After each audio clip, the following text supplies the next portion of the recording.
Good evening, Red Sox fans. It is June 20th on Friday night. I am here with Nick Face. This is Red Sox Digest. We have a few things to talk about today. First of all, Nick, how are you doing today? Still digesting, no pun intended, on the name of this pod, all of the lovely soap opera stories of the week with the Boston Red Sox. But you know what? It is Friday, Jim. That's a good thing. It's been another week. And now we look forward to seeing Rafael Devers in a San Francisco Giant uniform in roughly an hour. First pitch. Yeah, I'm looking forward to it. Hopefully, I can stay awake for this one. It's been a tough week for us too here.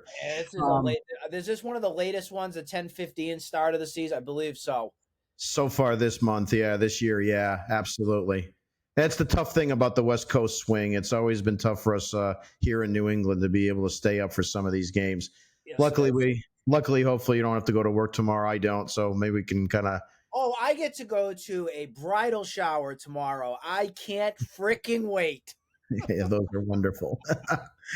Want to start out with a little bit more on Rafi, if we can.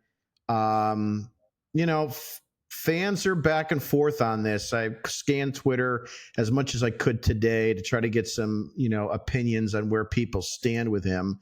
And I don't know about you, but it seems like it's back and forth. A lot of people blaming Rafi, a lot of people blaming ownership.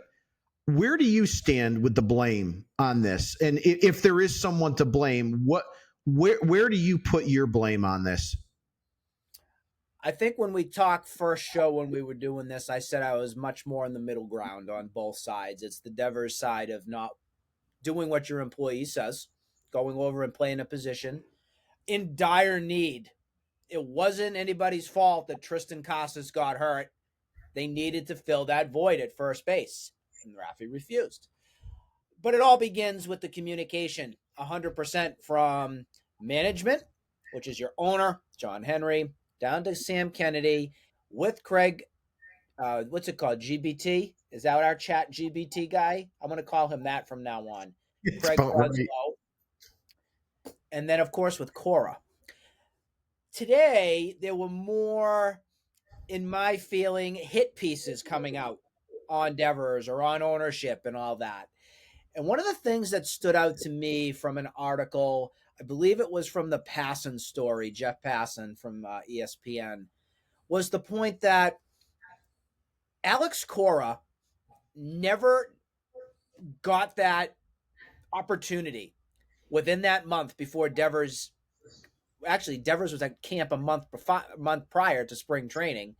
They never even got a chance to talk about, what the season's going to look like, what they might need him to do. That would have been a prime opportunity to talk right there, and nothing was done. Nothing at all.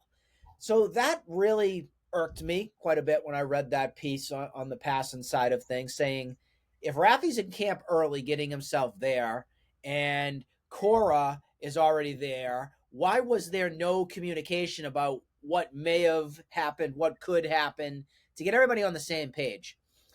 The biggest problem with the Red Sox, and I think you'll agree here, is just the whole mismanagement with the communication. They are a colossal disaster in terms of how they effectively lead this organization and tell people what's going on. We're either lied to as fans, we're played, where it just feels like there's no respect. No respect. And I think that's the side of things, or I can understand on Devers' part, where the communication was so lacking. I think I would probably feel the same way. If my employee said didn't tell me what was going on, and this all happened, it starts from the top. And this ownership group has been horrible for way too long. Yeah, I mean, look at it. I mean, you got an ownership group, involving obviously John Henry, Tom Warner, and Tom Warner is pretty much the only guy from ownership group outside of Sam Kennedy. I don't know if I really consider him ownership. He's probably got stake, but the bottom line here is that have you ever seen Mike Gorman? Mike Gordon. I don't even know what Gorman or Gordon. I don't think I've ever seen the guy, and he's an owner.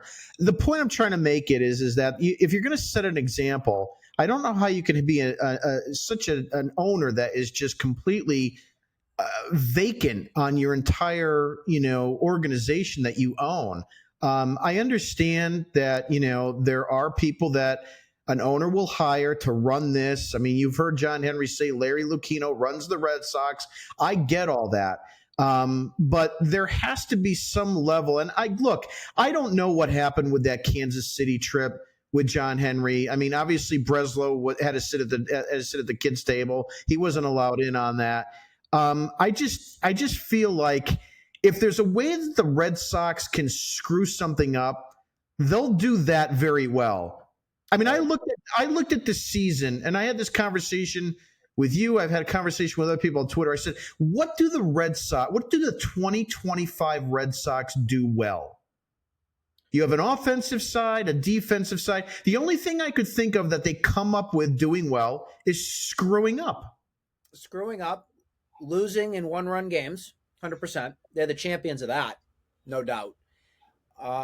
Not communicating effectively, making stupid plays in the field. Could even say they're the worst mentally prepared baseball team in the league. Yeah.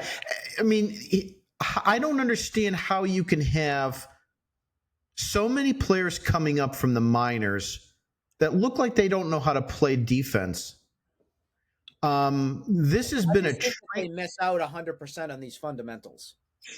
This team has been a regular train wreck for the last few seasons defensively. I mean, I look like sometimes in the past, in 22, 23, and some of 24, it looked like you were watching the Bad News Bears throwing the ball around, and even some in April of this season.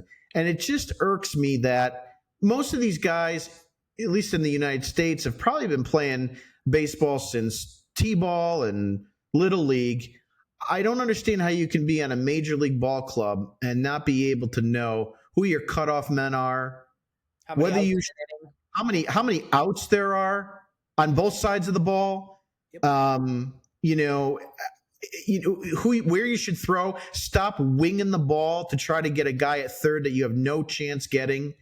Stop winging the ball to try to get a runner at home and allowing the guy at first to move to second base. Mm-hmm. These are just fundamental things that if they're not being taught in the minor leagues, then I think you need to revamp the minor league system in some way, because I don't understand. It needs a revamp. I completely agree with you on that.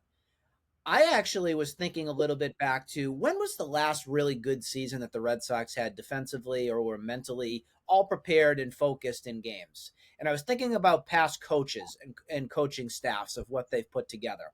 Do you remember Brian Butterfield by chance? Third base coach.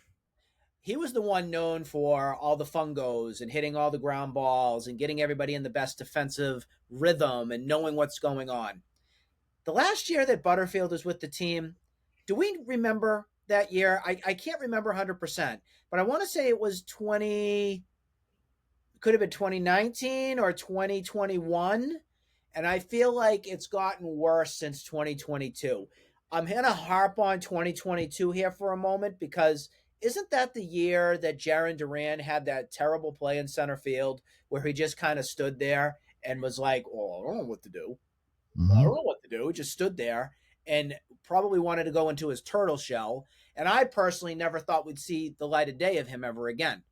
I thought at that moment, there is no way this guy is going to do anything for this team ever. I called for him to be cut right then and there. And we ended up seeing, I think it was 2023, where he was starting to be the starter and got the reps and everything. And then last year, we had that all-star performance from him. It was surprising to me. And I look back on that coaching side of things. Another name I'm going to bring up, Carlos Fablis. He's no longer here either. He used to be our third base coach. Was he the best third base coach? No. But I do think that he had a lot of care and a lot of tenacity when it came to the right way of fielding balls and getting in the right position and doing those little things right. I can't even tell you the coaching outside of Cora and Ramon Vasquez and probably Veritek that's on this staff. You do have your Andrew Bailey as your pitching coach, but first base coach, usually you know his name. I really don't, and I don't care. Third base, no, same deal. And I think a lot of this is because these guys have no clue what they're doing. Yeah, you brought up the Jaron Duran thing about becoming a starter. Let's not forget the fact that if it wasn't for Adam Duvall's injury, he would have not been a starter. Great point, Jim. Great point. I forgot about that. Yep, 100% right. The only reason why they brought him up. And if that injury doesn't happen, who knows if Jaron Duran even plays that season or he's a September call up. Just back to Raffy for a second. There was a tweet. I don't know who he interviewed because, again, my day's been really crazy. But he had said today that if the Red Sox had said to him in spring training that they wanted him to play first base, he would have played first base. I've got two problems with that. Number one, obviously, Raffy knows that we had a first baseman to start the season. His name was Tristan Casas. And number two, why can't you just do it after he was injured? Like, why was it okay in spring training, but it's not okay in May? What's the problem with that? Why is it so egregious to him? Because he's one of those guys that was having a mental breakdown. He was having a temper tantrum, and he wanted to take it out on John Henry I think personally he wanted to take it out on Breslow. I think Devers absolutely despised that robot. That GBT robot is what he is. Yeah. I don't think we stress enough. There are some that are in the media and everything that talk about this, but Craig Breslow is like your 26th choice of general manager. You had 4 or 5 different options turn this job down because it's become such a laughing stock across the league. It is a joke because it's been nothing but a cesspool that's been created since Dombrowski's been gone. They've had the rest of the league is looking at the Red Sox and saying, Dave Dombrowski is one of the most respected baseball guys that runs organizations tremendously and knows what he's doing. And you went out and you got rid of him after winning a World Series. Who the hell is going to want to come to this organization again? That's what the Red Sox created. Now, I'm not saying that everything that Dombrowski did was tremendous. I mean, of course, the Chris Sale move, even you could question the Nathan Eovaldi thing. But I wasn't one of those guys screaming for his firing. I sure wasn't. I don't know about you. Well, I mean, anybody that's going to have to interview for this job after the fact has to go through 5 rounds of a robot. Yep. Did you like that one today? Let's not talk to any human interaction. Let's just go ahead and have a bot interview for you for at least 5 rounds before we decide where to go from there. Yep. I mean, look, I mean, that is every day. I think I've heard everything I could possibly have with the Red Sox, and happily I stand corrected. And that's why I started today's show off by saying, what do the Red Sox do well? Screwing things up is really all they know how to do. Robotic.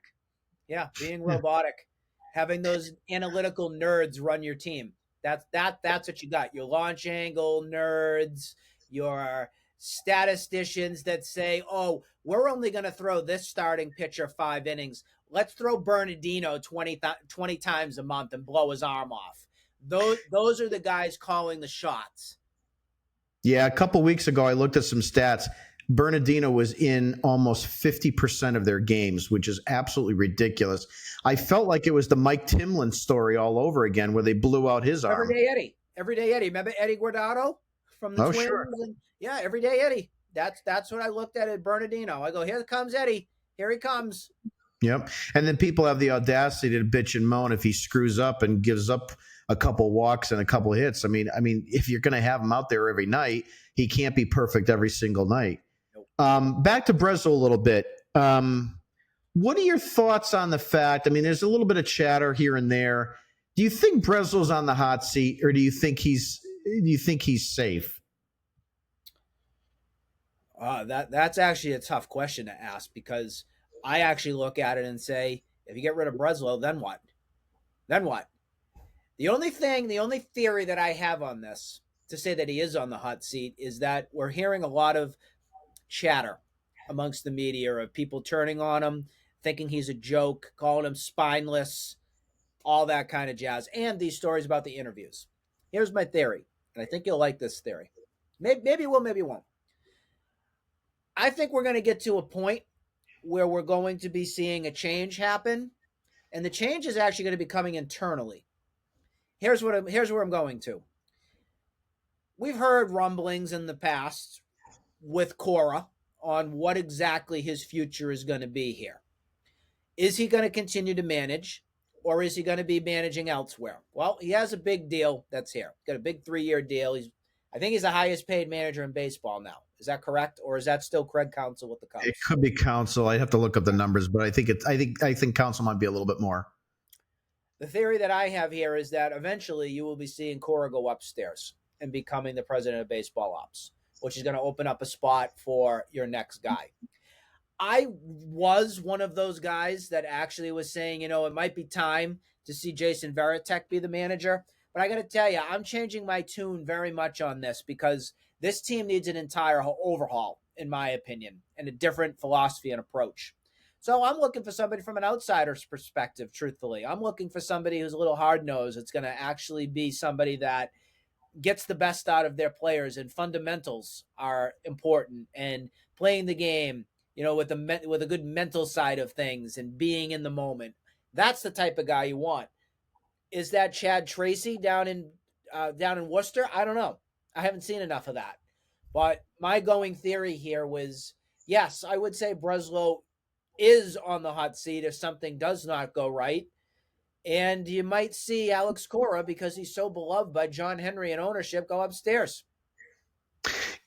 I mean, if that's the case, why didn't it happen before the Breslow signing? I think because Cora still wanted to manage. I think they probably asked him that question. And the question was being, are you still in this? Do you still want to be here? Do you want to be our guy? I think that question was asked. And I'm 90% certain that was a question that they asked before this extension happened. So I'm willing to believe here that Craig Breslow is on a very thin leash right now.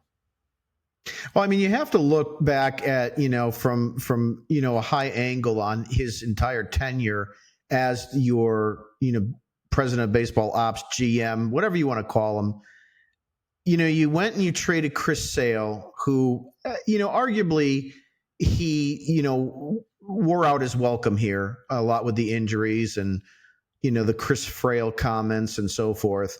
But you traded him to Atlanta for a guy that can't play baseball. Yeah, he can. And you paid for him to play for the Atlanta Braves. You paid him $18 million to play for the Atlanta Braves. You got the Rafael Devers trade now. We need to see where that one goes. But it'll be interesting to see if this is a flop as well. I think you're getting into Chaim Bloom territory here. I mean, look, as far as getting Crochet, I don't know how much of that work was on Breslow alone. It's not. I don't think there's a lot there. Even a robot could have made that deal. Right. So, we start looking and comparing what Bloom did and what he did. And I got to tell you, I mean, obviously I was no Bloom fan. I couldn't stand the guy in terms of his ability to run the organization as the chief executive. Would I have loved him to be on this staff as maybe a guy involved in, drafting? Absolutely. I think, especially if these kids make it, I mean, there's something to be said with Bloom on that standpoint.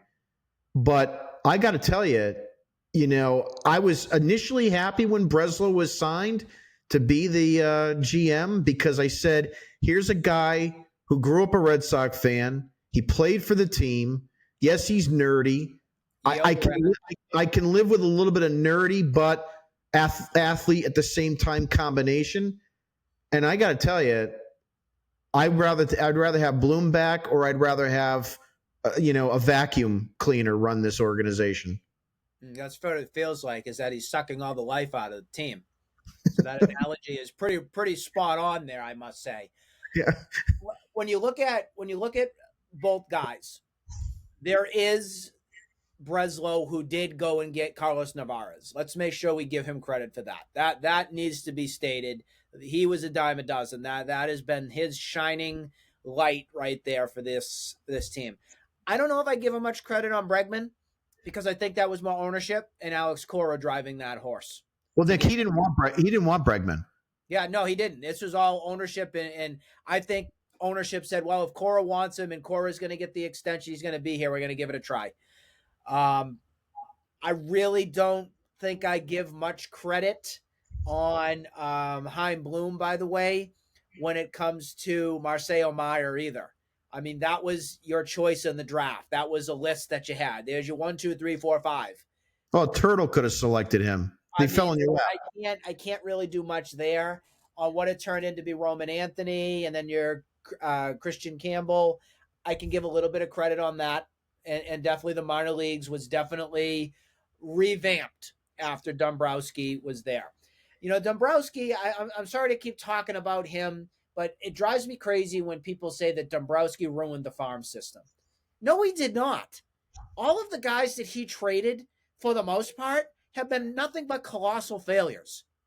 Nick, I've said this before on some Spaces. It drives me insane. I've said this before on Spaces, and I've said this when people come at me on Twitter about Dombrowski ruining the minor league system. And I said to every one of them this statement: what trade did Dombrowski make that you want back? You want Moncada back? He's really been great. What trade did Dombrowski make? Yep. What trade did Dombrowski make that you want back? Because I don't want any of them. In fact, Manny Margot was the only guy that really actually had a halfway decent career, and he was nothing. Jim, I'm really, really hung up. I haven't moved forward with my life with this Anderson Espinosa trade with Craig Kimbrell. I really haven't. I really still heartbroken over it. Yeah. Now, it drives me insane. It really does. That was with Drew Pomerantz, right? Or something like that. Yeah, I think that's right. Yeah. That was the Drew Pomerantz. That Anderson Espinosa isn't a Red Sox right now. I'm so sorry, folks. Well, see, the problem is with the Red Sox is anyone that comes up through the system that can throw 100 miles an hour and is of Spanish descent is the next Pedro. Of course they are. It's always – everybody will be like, oh, here's the next Pedro. Remember Ruby De La Rosa? Oh, of course I do. Yep. Okay, we traded for him with the couple other clowns that we had there. Again, the next Pedro. Everybody Alan Webster. Yep, that was the other guy that came. Yeah, right? Alan Wayback Webster. Yep. I mean, it's just unbelievable how every time you turn around, there's the next one. Brian Bayo is the next Pedro Martinez. That one infuriates me. Moving on a little bit. Because Pedro works with him. So that's where the comparison comes from. Exactly. Moving on a little bit. I don't know if you had much time. I was trying to follow this a little bit. There's a little bit of a social media clash between baseball expert ESPN's Jeff Passan and an account that I don't know what your take is on it. The account's name is MLB Scoops. I don't know if it's a parody account. I don't know if this individual has any pertinent real information. I'm not quite sure I've seen anything that's actually come to fruition with him or her. But the bottom line is there was a pretty spicy feud today. What's your take on that? Delete your account. Yeah. Delete your account. I have to say, one of the things that drives me crazy with X Twitter, you see Jim and I here. We're real. We're real people. We have our real picture up there about ourselves. We have real takes. There's nothing fake or phony about us. We shoot from the hip. We tell you how it is. You can agree with us. You can disagree with us. But we're going to give our takes on how we feel about stuff. The ones that hide behind other made-up images or portrayals of other parody accounts of stuff, I can't take it seriously. I just can't. I can't. No. Put your real face on something, because that right there is the biggest flag for me on what side of things I want to take.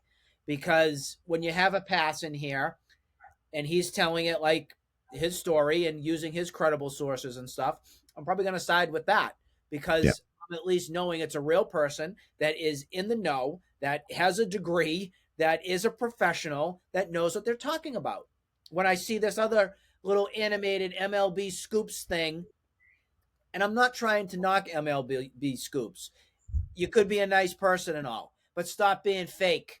You're that's the biggest flag to me when let's say like comparing apples and oranges right now. Yeah, I mean, look, there are some accounts that are business oriented. I mean, I've got a business Twitter account that Yeah. we publish and stuff like that. But the bottom line here is that once you have one lack of credibility, it's going to go viral, and then you're just not going to have any trust from anybody at all. And it's bad because I actually got caught with that once. There was one. I forgot who it was now that had a tweet, and I sent it maybe to you or somebody, and someone said, "Jim, that's a parody account," and it caught me. So sometimes you got to really like glance at that 2 or 3 times when they try to make accounts look like real ones. But I agree with you. I try to generally stay away from even interacting with some of these nonsense accounts, and some of them are just a little bit crazy. But if you want to come and talk to me realistically and have a good take, or the other thing about it too is some of these accounts, they can't handle any criticism. When I'm right about something, they just disappear. It's so funny. I remember when Tristan Casas hit that hit the ball off the green monster in that game. Oh, that walk-off game? That walk-off game, and everybody came at me and says, "How do you like Tristan now?" I'm like, "Do you realize we went into extra innings because of his error?" Yeah. So it's kind of like, I think you and I were in that same thing, and I'm saying like the dude just did one thing for the month, one thing, and now everybody's on their high horse saying, "Up, he's back, he's back," and I think I said he's been gone forever, or something like that. Yeah. Other news: Zach Penrod, who was designated for assignment when we acquired Larry Moe and Curley. He was picked up by the Dodgers. Mm-hmm. Interesting move, considering the Dodgers have a plethora of pitching. Oh, you know what's going to happen here. He's going to turn into. Man, we're on the same path. We just are. Ryan Brazier 2.0. Here it comes. It's exactly where we're at. Yep. 100%. Exactly. But that money, just so you know, that actually is going to a new fund. I don't know if you heard this story or not, but you're going to hear it here first. That money that the Red Sox are getting from the Dodgers is actually going to fund John Henry's second yacht. Oh, sure. Yep, they're gonna park it right in Liverpool, and anybody that wants to go out to it, be my guest. But I will tell you, it will go down like the Titanic. I heard somebody gave me a scoop today. I don't know if it's true or not, but we have to look it up, obviously. But newly acquired Kyle Harrison, right? They said that if he is not activated on the major league roster before July 4th, the Red Sox will keep an extra year of control on him. Oh, so we know the story on that. I did see that. So we know the story is going to be don't expect until that 100%. Yep. If you're holding your breath to see him before July 4th, don't, because number one, Walker Bueller starts. Don't worry, fasten your seatbelt. So you're not gonna see him anytime soon. Probably going to be a few more weeks before that even happens. So I know we talked a little bit about tonight's game and the games over the weekend. Anything else that you want to cover for tonight, or otherwise the big thing I wanted to ask you is just your take on what you think is going to happen here tonight when the Red Sox face Devers for the first time, because I did see some interesting takes. One of them from Papelbon. Did you see that tweet that he was going about? Will Dobbins hit Rafael Devers that first at bat? You know what? I'm not a big fan of anybody hitting anybody. I don't want to see anybody get injured. You want to brush them back a little bit. That might be something. I mean, Dobbins seems to have a little bit of a hot streak in him. I mean, obviously, if you're going to be a rookie on your fourth or fifth start and come out and say that you'd rather retire than play for the Yankees, you're either a loose cannon, and that's why I bring this point up. Exactly. So he's either a loose cannon or he wants to endure himself to Red Sox fans. It's one or the other. But the bottom line is that I hope that if he does, it's just to brush him back a little bit. But I don't want to see anybody get hit. Yeah, I'm in the same predicament as you with it. I was more fascinated at the point that we have ex-Major League Baseball players, Papelbon. We know Papelbon. I mean, he's crazy. Papel fight anybody. He's crazy. Yeah, he'll fight anybody. To see that come out, I was like, really? We're going to stoop to that level? We're going to do that? And then I thought about it a little bit more, and I said, oh, Hunter Dobbins is pitching tonight. So I don't want to see it, but I don't want fans to be out there being surprised if something does happen. Yeah, exactly. Well, that's going to wrap it up for tonight's show. Nick, thanks very much for joining me tonight. Definitely go ahead and check us out on our digital platform at redsoxdigest.com. That's redsoxdigest.com. You can sign up for a free subscription to our daily digital. And depending on what happens over this weekend, if something major breaking happens, we may, come online again for another live podcast. If not, we'll see you next week. And enjoy your weekend, Nick, and Red Sox fans everywhere. Enjoy this weekend. It should be an interesting 3-game series. You as well. Everybody have a good weekend.